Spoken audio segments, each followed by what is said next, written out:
Okay, welcome to our bedtime devotional for girls. So, may gabi sa tanan. So, niya na punta sa ato ang devotional. So, salamat sa Ginoo kay niuwan. So, thank God kay niuwan. Kay tungod grabe kainit ang ganinang adlaw. So, nagampo nga morning ng uwan. So God is good all the time, and all the time God is good. So salamat sa higayon, salamat sa kinabuhi, salamat sa grasya sa Ginoo, salamat sa ihang gugma nga walay pagluban. So nanata karon sa ika-day 231 sa ato ang devotional. So girls, namina ba mo? Or natulog mo mo? So, ang atong topic karon is in His footsteps.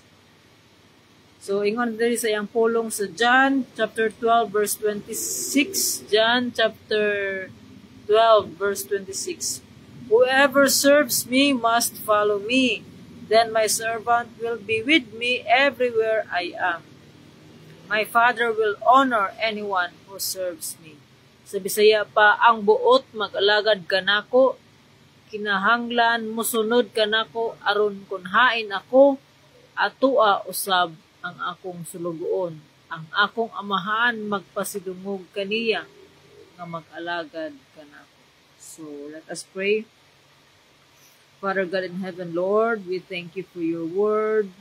We thank you, Lord God, for the gift of life. We thank you, Lord God, for the time, Lord God, nga magkapadayon kami sa pagtuon sa imong pulong, ini nga bedtime devotional, Lord God, nga before kami nga mga tulog, adto na kami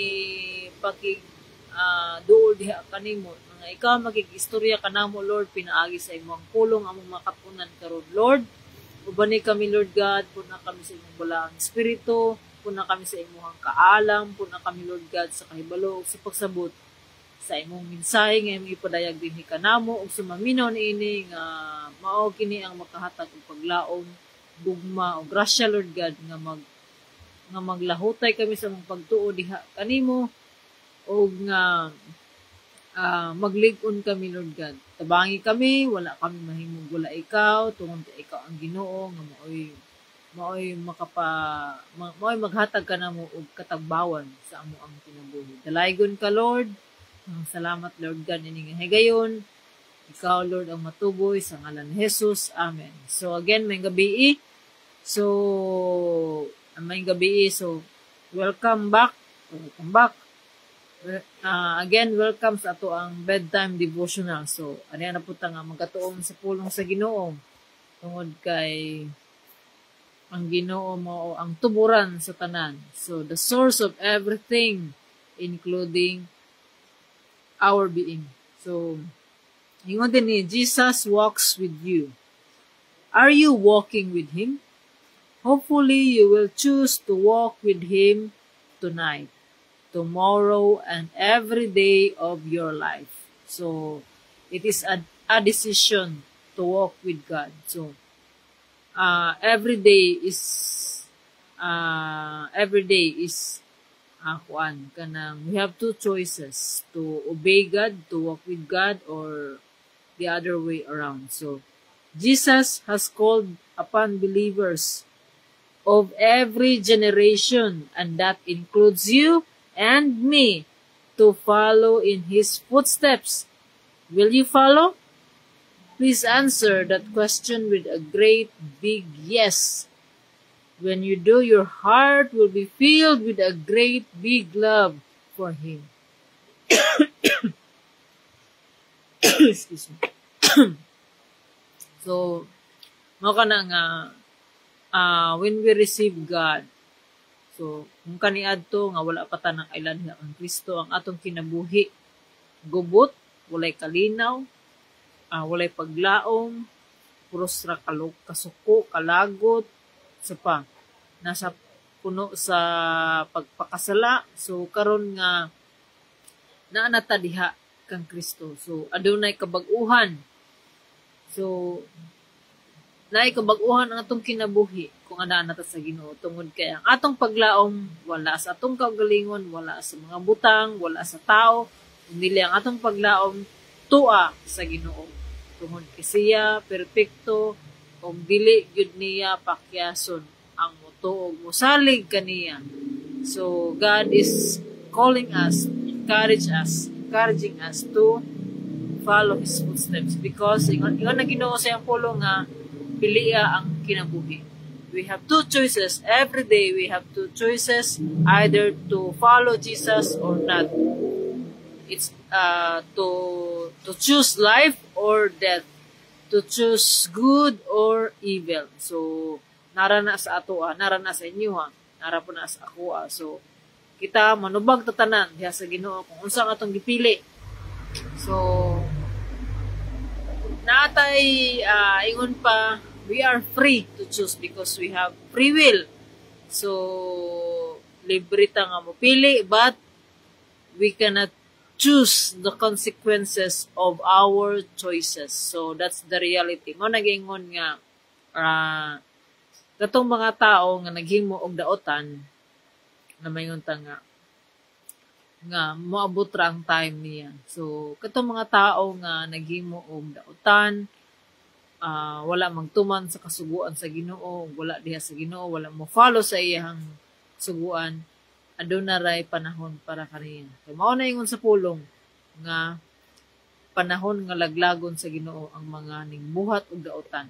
Ang mga ningbuhat og daotan ginalaglag na sa Ginoo. So, dili kita ang mo-judge kundi ang Ginoo. Mao na let the word of God judge our heart and our mind and the intention of our heart. So mao na siya nga ang pulong sa Ginoo buhi. Ingon pa sa Hebrews chapter basahan nato diri sa kwan. Hebrews chapter 4 nga the word of God is alive and active. So, the word, Hebrews chapter 4 verse 12 na siguro ito. Hebrews chapter 4 verse 12, ingon diri, for the word of God is living and active, sharper than any two-edged sword, piercing to the division of soul and of spirit, of joints and of marrow, and discerning the thoughts and intentions of the heart. So, mao ni ang pulong sa Ginoo mo kuan pa ni siya kanang mas hait pa ni sa duhay sulab nga kuan nga sword. So, duhay sulab kanang pikas-pikas ba, di ba? Ang sword kung sundang ka kay usara man ang kuan. Ang sword kay pikas-pikas man na. So, na mas hait pa na sa kuan. So, may go kini sa soul on spirit division and joints and marrow and thoughts and intentions. So, mao kini ang pulong sa Ginoo, mao ni siya ang mag-judge kanato. So, ang atong topic karon in His footsteps. So, God is giving us choices. So, ingon si Jesus, whoever serves me must follow me. Then my servant will be with me everywhere I am. My Father will honor anyone who serves me. So, kisa to nakaila diha sa Ginoo, mao ra gyud ang serve. So, masiganig ka ng pagtuo gani. Dili kita mo-obey diha sa Ginoo kung nakulangan tag pagtuo. Mao na siya ang realidad. So, kadtong kana bitang mag-obey ta sa Ginoo, it's because of God giving us faith. So, God is putting us faith sa tuwang kinabuhi nga matuo ta.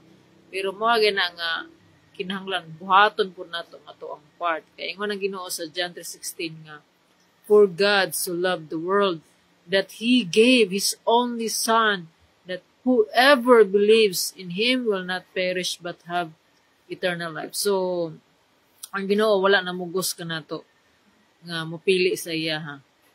Pero ang mopili sa iya ha, mao na pagatagaan yun sa kuan sa iyang promise, the promise of eternal life. So ingon pud sa iyang pulong, nga seek first the kingdom of God. So sugo na sa Ginoo to seek Him with all our heart, to seek Him and to obey Him.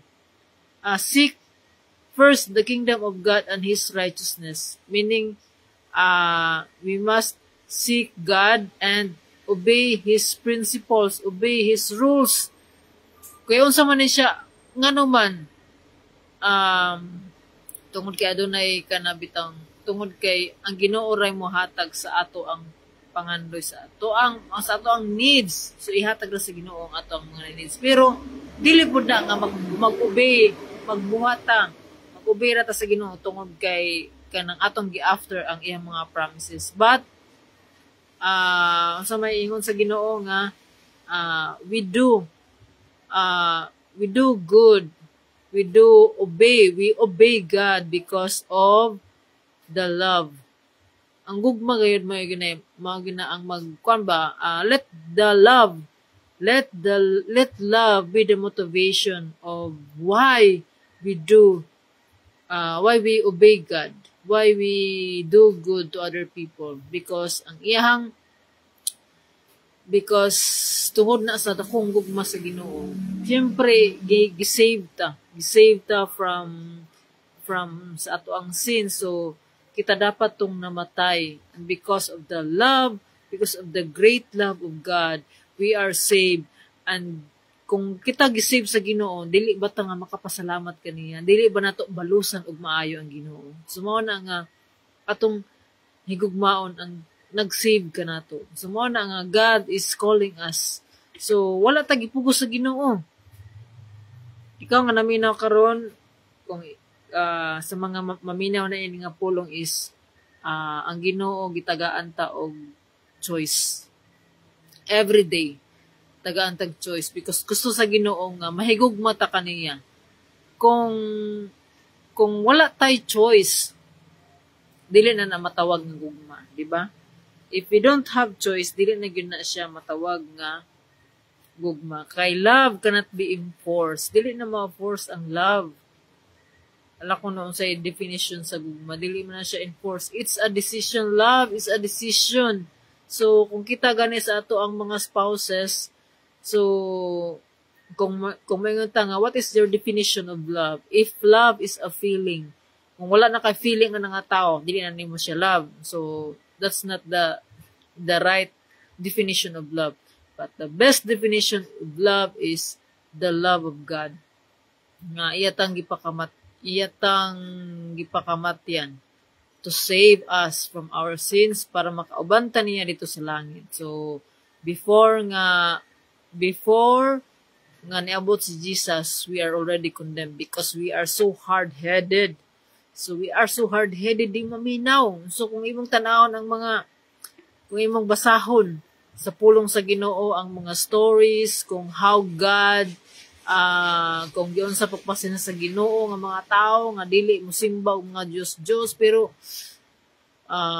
for a while nga mutuman sila, pagkauman ani maghimo na po sila magbutbuot na gusto lagi sa tao nga mahimong Ginoo. So mo na nga it's mao pud na kita karon kay tao man ta. So mao na nga, but God is giving us choice. So whoever believes in Him will not perish but have eternal life. And those who receive and believe in Jesus have the right to become children of God. So dili ako ning ibalikon nga dili tanan tao anak sa Ginoo. So balikon ko, dili tanan tao anak sa Ginoo, kundili kadto lamang midawat og mituo diha kang Kristo. So nana na sa iyang pulong sa John 1:12. John chapter 1 verse 12. So akong basahon din niya para mas ingon din niya, apan kadtong midawat og misalig kaniya gihatagan niya sa katungod nga mahimong mga anak sa Dios. So nahimo silang mga anak sa Dios dili sa tawhanong paagi o pagbuot. Ang Dios mismo ang naghimo kanilang iyang mga anak. So kinsa katong kita gibutangan ta og pagtuo sa Ginoo. Dili ta maka-obey diha sa Ginoo kung wala po tagpagtuo. Kung kulang po na nga to ang pagtuo, dili po ta mo obey. So mao na nga God wants us to have a relationship. So gusto sa Ginoo nga naatay relasyon as father and son, children, father and children.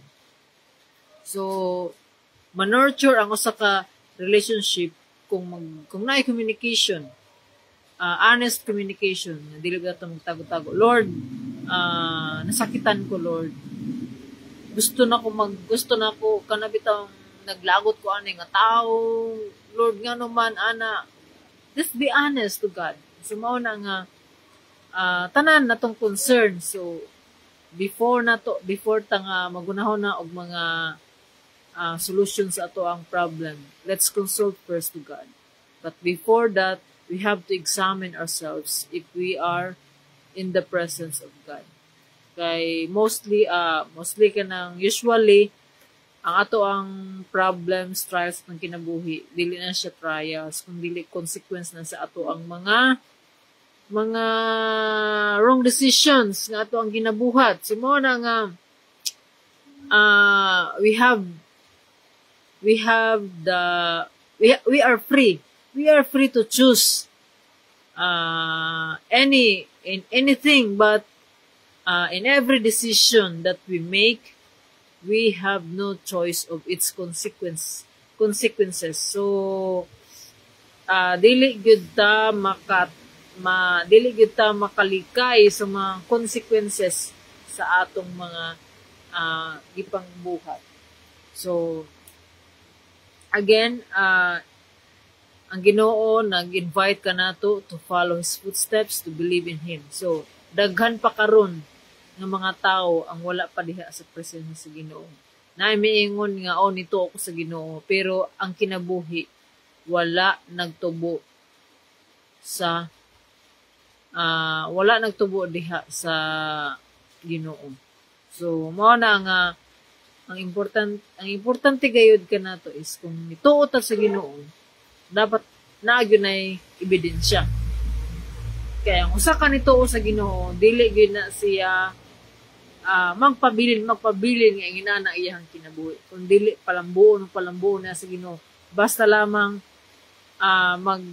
basta lamang i-allow niya ang Ginoo nga molihok sa iyang kinabuhi, i-allow niya iyang ihalad, i-commit niya ang iyang kinabuhi diha sa Ginoo, i-surrender niya ang iyang kinabuhi na sa Ginoo. So Lord, wala ko'y mahimo, wala ikaw. I surrender my life to you. Ikaw lamang ang makahatag og katagbawan sa akong mga pangandoy sa akong kinabuhi, sa mga kanang longings. Namatay, each one of us has kanang natay longings ato ang kinabuhi nga. Sa na to, na mag-times na sa na to, pagpaningkamot, mga mahimutang mahapit pero dili mo na ang tinuod nga kalipay, wala na magkit-an diri sa kalibutan. Tungod kay gibuhat sa Ginoo nga naay vacuum sa ato ang kasnay. Natagingon nga naay vacuum sa ato ang kasing-kasing nga only God can fill it. So mao na siya nga matag sa kanato nagi ginapangita sa ato ang kinabuhi. So dili na siya makuan. Mao na nga only God can fill it. So mao na nga gina-invite sa Ginoo to follow His footsteps. So every day God wants us to communicate. So God communicate to us through His word. So mao na nga we should read the Bible, we should study it day and night, and we should apply what we have read and learned and obey everything so that God will give us success. So ingon pa sa ganinang buntag ako ang quote before nag-end among flag ceremony nga sa Proverbs na commit all our works or activities to the Lord and He will give us success. So, and all our plans will succeed. So, mao ka na nga, God will give us success if we follow Him. So, how do we follow Him if we don't know His instructions? So, mao na siya nga, unsa man ang instructions sa Ginoo. So, in the instructions of God the instructions of God is written in His Word, so we must read it and study it. So, that's a command. That's a command. So, na sa bulong sa Ginoo, it's a command. So, noon ang in the footstep of God.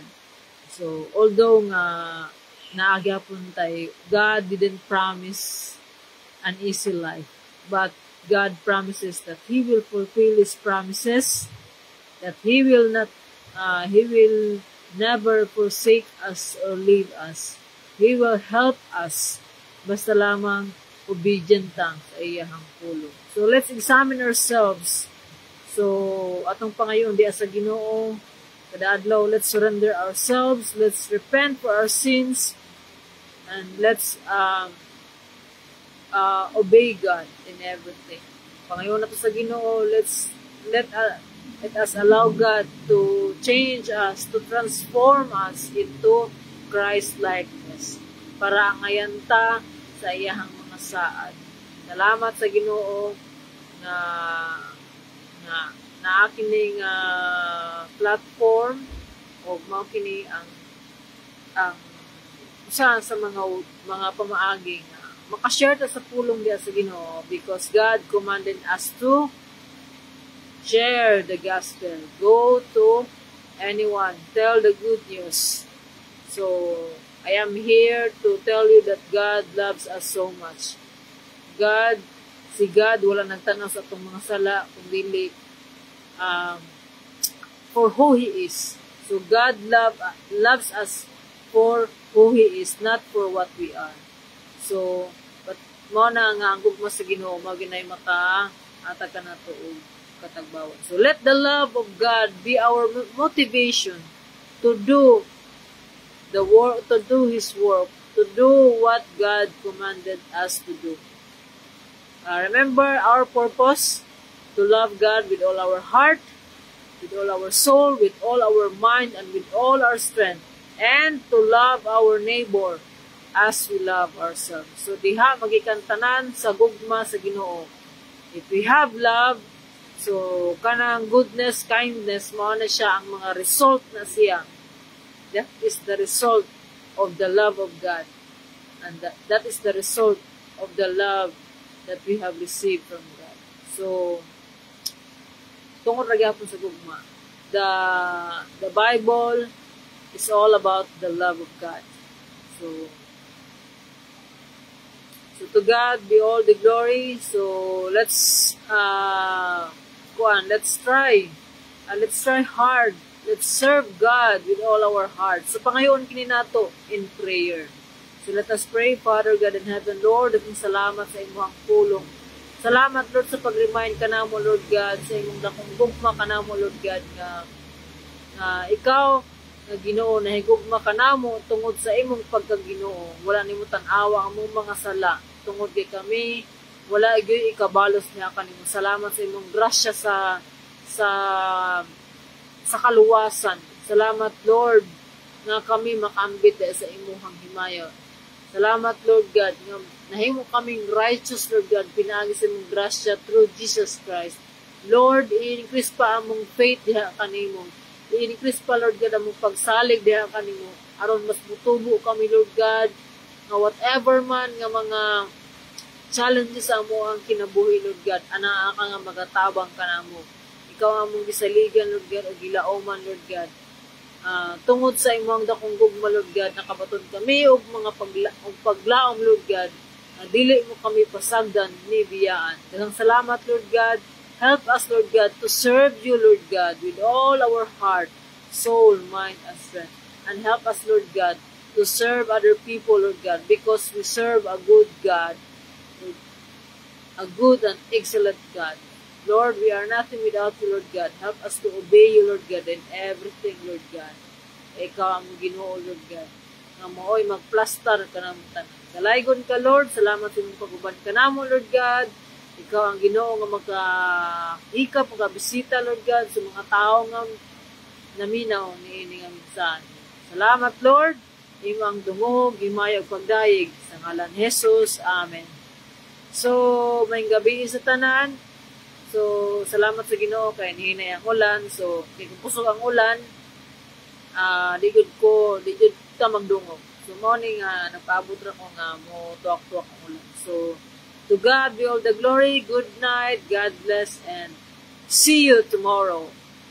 Bye.